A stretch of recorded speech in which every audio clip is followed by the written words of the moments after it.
આજે જે મહાનગરપાલિકાના ઇલેક્શનની અંદર કોંગ્રેસે અમારી પેનલને 4 જણાને વિશ્વાસ મૂકી વિકાસની પેનલ ઊભી કરી નાથી અત્યારે અમે 4 ઉમેદવારો સાથે મળી અને ફોર્મ ભરવા જઈ રહ્યા છીએ।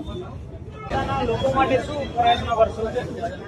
અગાઉ બી આ વિસ્તારની પ્રજાએ મારી પર 3 વખત વિશ્વાસ મૂકીને જીતાડ્યો છે ને જે આ વિસ્તારના જે પ્રશ્નો ગટરના છે, આ ગંડારું છે, એના જે પ્રશ્નો હતા અમે હલ કરેલા છે।